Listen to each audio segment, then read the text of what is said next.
And I am a KOA member. I'm also 2019 Christina, Lady Christina. Introduce yourself. Introduce yourself. I introduce myself to my dad. Well, there were many who were not here. I am Lady Christina. I am a part of the committee. I started off with you guys and I will finish with you. Okay, I'm Lady Darlene Johnson, and I am a member of the Debs Town Committee. And I'm going to do all your choreography. Is this another thing? Yeah. Oh, okay, come on. Let's see if we can. Can she sit on the end? Yeah. One of the members gonna have to move. I don't even know. One of you all finish it. Take my glass. I'm a Debs Town Committee. I'm Lady Williams and I'm also I'm Lady Letitia Butler. I'm Queen of England too. I'm on the Debs Town Committee and I will be working in the role alongside Lady Christina. I'm Lady Patrice Jefferson. I am going into a 4-year member, 3 years on a committee, and I will be putting a little surprise together for you guys and doing some videotaping for people in Debs that are not here. Ma'am? Yes, ma'am. Hey, y'all. Hi, good evening. My name is Sylvia Arsenal Ellison. I'm one of the board members for the crew of Athena, and I will also be working with Lady Bird. I call her Lady Bird Johnson, as it relates to helping you girls debut at our annual ball. It's a pleasure for me to be here with you guys, and I'm looking forward to working with you. We have one at the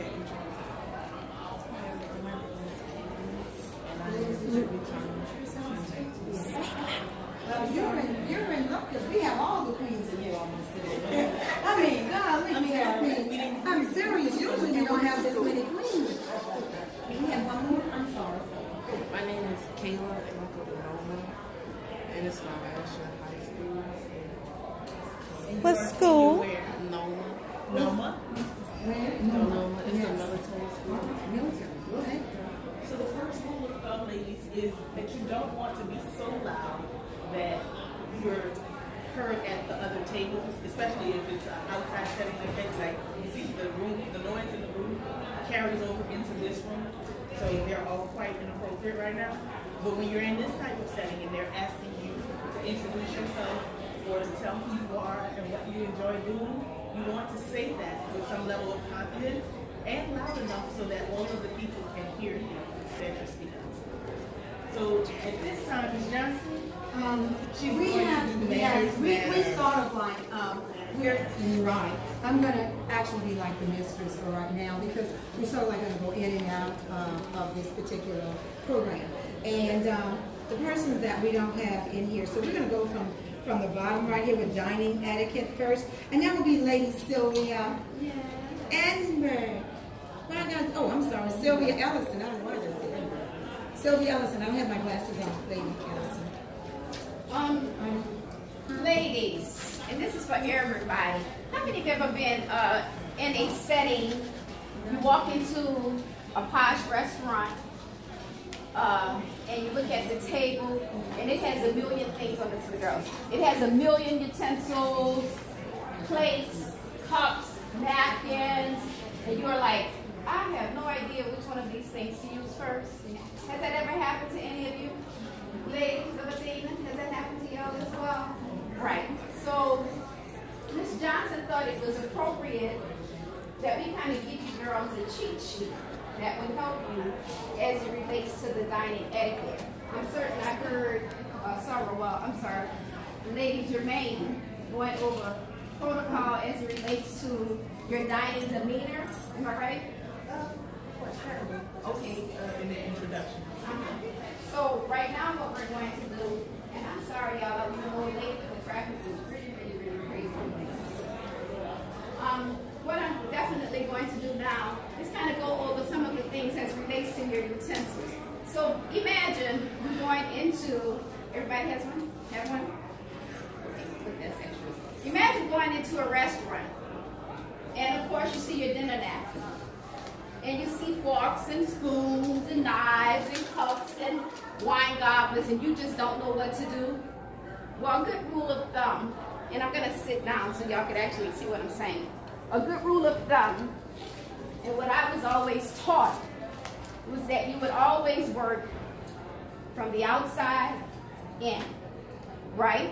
So if you see all of these forks and spoons and knives and plates up here and little bitty little trinkets, so forth and so on, you would always work from the outside inward, okay? For instance, the first fork would probably be maybe like a salad fork or an appetizer fork, something of that nature. So you would just basically work, like I said, inside. So the last utensil, that's right next to you, right?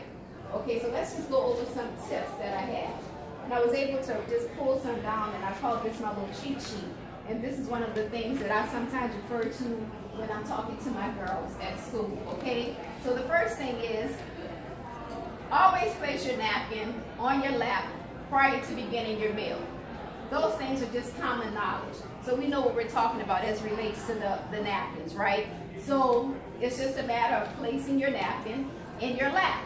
Normally when you go into a restaurant, depending on the time of day that you're going into the restaurant, usually the napkins are most of the time white. Most of the time it's white. However, ladies, did you know that if you're wearing black or if you're wearing something darker, you can request a darker napkin? Because certainly if you have on a black dress, you wouldn't want to put a white napkin on your lap simply because sometimes the linen will sometimes get on your dress and it'll cause like a little beads, especially if you're wearing knit. So you have that option, and it's just a matter of you talking to the maitre d' and asking for a darker color dinner napkin, okay? And usually that's what they will do. They'll just automatically give it to you because some people know not to give a lady or even a gentleman that has on a darker suit a white napkin, okay? So suppose we're about to eat. What are you going to do with your napkin? Are you going to put this on your lap as soon as you sit down? That's courtesy. Because me as the hostess, we're going to stop and I'm going to ask everyone to stand. I'm going to ask everyone to stand.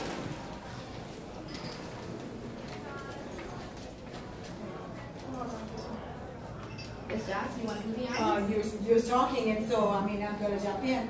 Ladies, this is our Select Queen 2019, Lady Robin Bivens Jackson.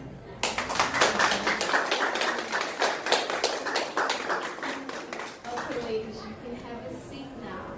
So let me just tell you what just happened.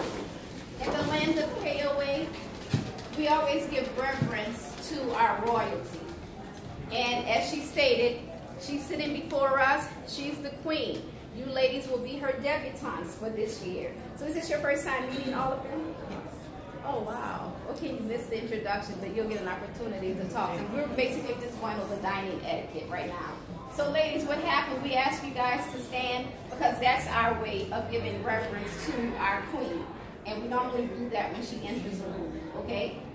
All right? So y'all don't have to do it as debutantes of KOA. However, as ladies of debutante, we always honor our queen, okay? So, but while I'm up, I may as well just say this. Did you know, too, that in dining, if you're out with a male friend, even male colleagues, because I'm certain you girls will eventually get to that point, especially maybe if you're going to a prom or something, you'll have a young suitor, meaning a young man, that will take you to dinner.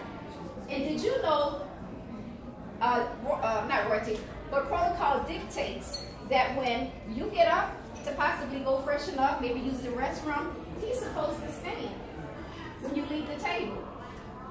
It's usually how it happens. A meal is always going to stand when you leave the table.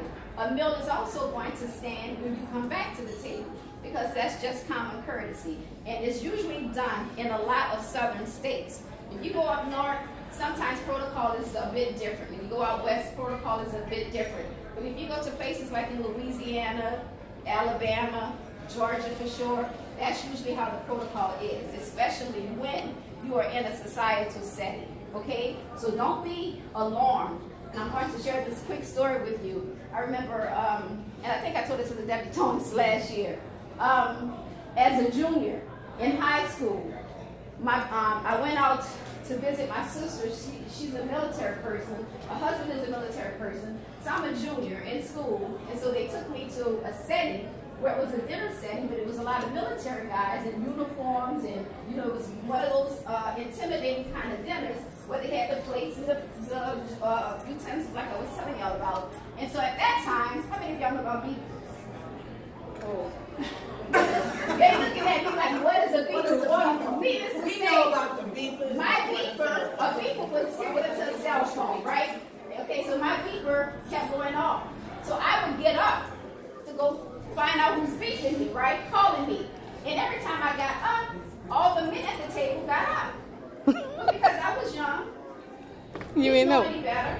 I was dumb to the idea of what they were getting up for.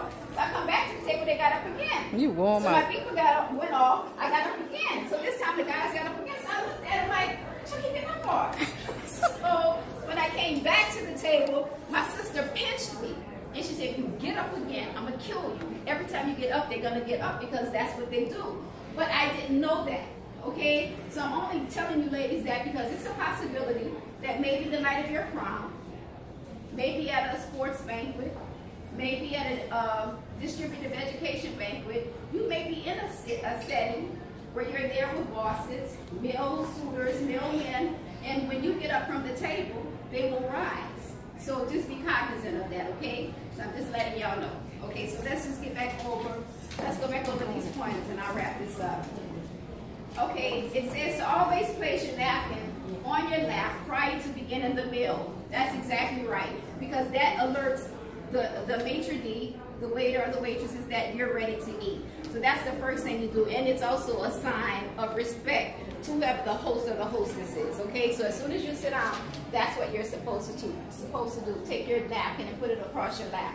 The second thing says to wait to begin eating until everyone is seated at the table and has been served their meal. We know that from elementary school. We know that from being in grandma's kitchen. You don't just dive in. You normally take the lead of whoever the host or the hostess is. When they pick up their forks to eat, that's when you will pick up your fork and eat as well. In other words, you're not going to bite into the meal until everyone else has been served. Does that make sense? Yes. Number 3, it says, if you need something, don't reach across the table for it. Ask the nearest person to please pass it. At grandma's house, that's what we normally do. We pass the bread, we pass whatever. And how many of you know that you're always supposed to pass to which way, left or right? It's always to the left, okay? You always pass to the left, all right? So for instance, if somebody needs bread, you're not just gonna arbitrarily just reach it across the table. Normally they just reach it around. That's the way it's supposed to be. And a lot of these traditions and protocols and different types of etiquette tips, it's usually relaxed, depending on what setting you're in. However, a setting like this is considered a formal setting. So you're going to let formal etiquette